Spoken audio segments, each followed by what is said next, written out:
bishop to d3. So we can meet knight c6, for example, with this move bishop d3, and knight takes b8, rook takes b8, and after he moves, bishop takes f1. And we have an equal position, but it's a little interesting here because we don't have quite so much of a pawn stalemate on the queen side, having traded a set. We have this open b file, white has the open a file, so it's a little more lively position, I think. And one of the reasons we play this move queen d7 is so that when white plays knight a5, we can push on to b4 in this position, and we don't have to worry about knight c6. Because if he does play knight c6, well, we're just getting the minors because we can just take here, and when he takes here, we can just take back, and this is a good position for us. So that's one of the reasons we play queen d7. So what if he just plays b4 though in this position? So this combination, and he could also have played this on the last move, this combination of b4 and bishop e3. Well, one of the ideas we have to be careful of is that he can play this move f4. And he couldn't do that necessarily immediately because, if we can get any piece to this diagonal with the knight on d3, the f4 is going to look like a bad move. But here I'm going to propose that another main idea behind queen d7 is to play this as an idea of c7 to c5, where we've covered the b5 square with the queen on d7 so that he can't just play b5, a b knight b5 or something. So c5 is actually a really interesting break. So in this position, the problem with playing c5 immediately in this position with the bishop on e3 and the pawn on b4 is that he just plays this move d6, and after we take, knight takes d6, queen takes d6, he has this move bishop c5, and he skewers our queen and rook. So in this position, I would actually suggest playing this this line, rook f to e8. And now when he plays something like, queen d2, he's probably not going to play queen e2 now that you put a rook on the e file. Then this move c5 becomes really interesting. Like if we look at, let the computer look at it. So the main idea is that if he takes en passant, then we take back with the b pawn. And we're all set up to simply play the other pawn to c5 and break again. And just, with the opening of the queen side, it's kind of an interesting position. So, for example, something like rook f d1 c5, and, b takes c5, and then we can either take back or we can throw in queen e6 attacking this knight, queen a2, and then, moves like knight g4 in the air, maybe bishop takes c5 right away. And if he tries something like knight a5 here, then we can just play a move like rook e c8, and then we're still threatening to play c5 anyway. And it looks pretty good. It kind of checks out on the computer, and it seems to like that position. And if he plays, for example, b takes c5, then one of the key ideas is to get this square. And here we can see that again we can throw in this move queen a6. And after something like queen a2, bishop takes c5, bishop takes c5, knight takes c5, and again it looks like, I think that that black is doing okay here, and it's kind of an interesting position, where he's kind of gotten rid of this spike, and I kind of prefer these positions where it's a little more open with active pieces. Although certainly I don't think black has any sort of edge here. It's material equality and everything. But anyway, this is my suggestion if you want a different sort of play. The one other thing I should mention is that after castles, the main move is in fact b4, and I'm still proposing queen d7. And if he plays a move like f4, then this is very tricky because his idea is to play knight e5 and force us to take here, and where he can take back with the f-pawn. So in this position, we have a really interesting idea of playing this move a5. And here if he plays b takes a5, then bishop c5 check immediately combined with knight g4 is really strong. And if he plays this move knight takes a5, then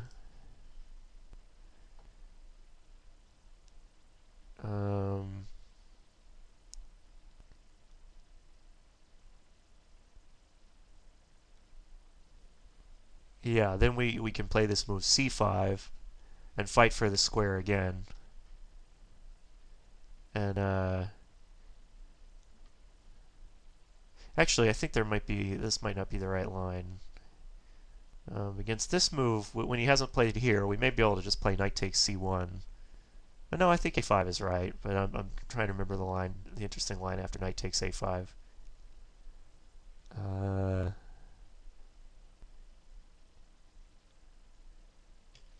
don't think it was c5 that I remember looking at.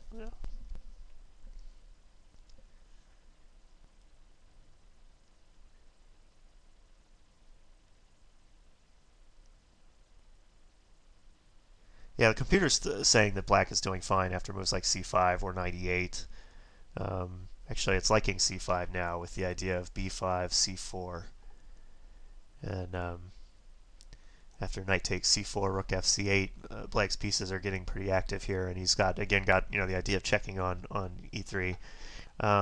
He can also try to play f4 after, like, for example, this position with bishop e3, queen d7, b4, rook f e8. And if he tries a move like f4 here, then yeah, just knight g4 is really strong here after he's put the bishop on e3. And if he plays a move like bishop d4, I think this move c5 is always good against bishop d4 because he can't take en passant because your queen takes on d4.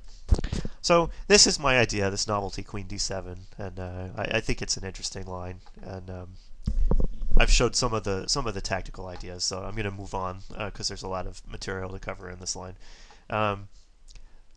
So after e4, just to remember, we don't play b5 until we're forced to. We develop this bishop first. We don't have time for our bishop d6 repertoire again when he's already played e4. If white plays queen e2, this is the main line, and I consider this to be the main line. It's what Boris Averick recommends in his Grandmaster repertoire. It hangs this pawn on d4, but he gets a lot of play for it, and I'm not recommending that black takes it because white generally will win one of the pawns back and have a big initiative, and so I'm just going to recommend also for consistency with our repertoire to just play this move rook d1, or sorry, play this move b5.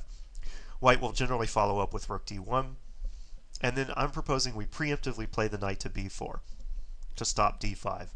Now, white has essentially three moves here. And if you play this against a typical, 2,000 plus ELO player or something, they're most likely going to look at this move knight e5. It's the most obvious try because it stops the knight from coming into this square. And then white's plan is to just push this pawn to a3, kick the knight, and then, he's doing rather well. But there's this far from obvious move, knight to d7, which is really strong and I think gives black a slight edge.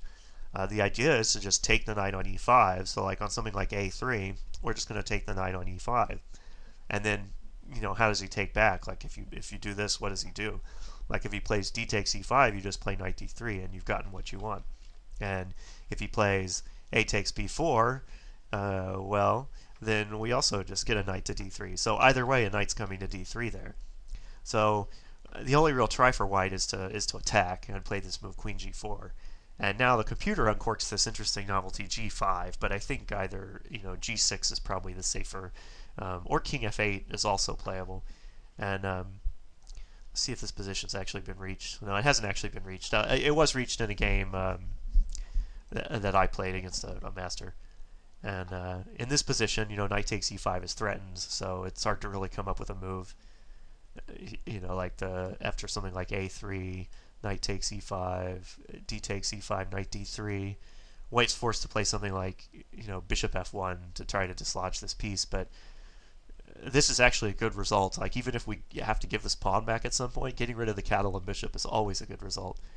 So, like here, for example, like we could play just c5, the computer's saying is decent, and, follow it up queen c7, try to pressurize this guy, and, it looks like a good, it looks like just a good position for black. So knight e5 is probably nothing serious. Knight e1 we have to take a little bit more seriously because there's no tactical, refutation. And in a lot of these positions, we have to be willing to give up a piece for 3 pawns. Because what happens here is, if we look, there should be an Averick Morizevich game, which is interesting. Yeah, this was an interesting game where he did just that. So black castled. And then after a3, note that white has not played d5 yet, so he can play back to c6. And now after takes e5, again we see that that when white plays queen e2, he generally prefers to push e5 because he's all set up to take care, like rook takes d5 after you move. But after bishop g4, knight takes f3, Morozevich just sacked the piece and played rook e8 because he has 3 pawns for the piece. But it turns out that this didn't really work here, and white could have played rook takes d5. I won't go into details, but you can check it on the computer. It worked out to be, where white could have just been up a pawn here. And like he's only got 1 pawn. I'm forgetting if this is the right line.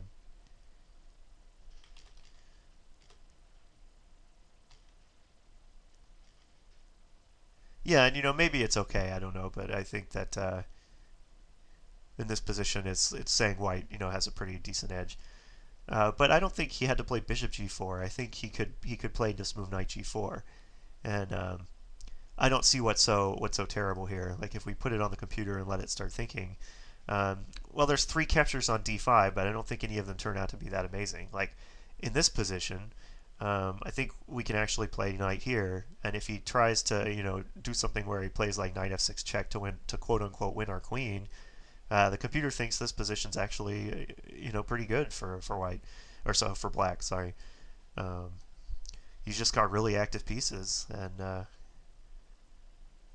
if he tries something like f4 here, then we have knight g4, so that doesn't work.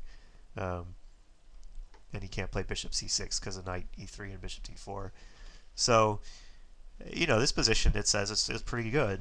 You'd have to investigate this a lot, but and if he plays rook takes d5, which is probably the main move, you just play queen e8, and after something like h3, then we can just take on. We have this amazing tactic to take on e5, because if he takes here, takes, queen takes, we can play this move bishop takes a3, which is just amazing.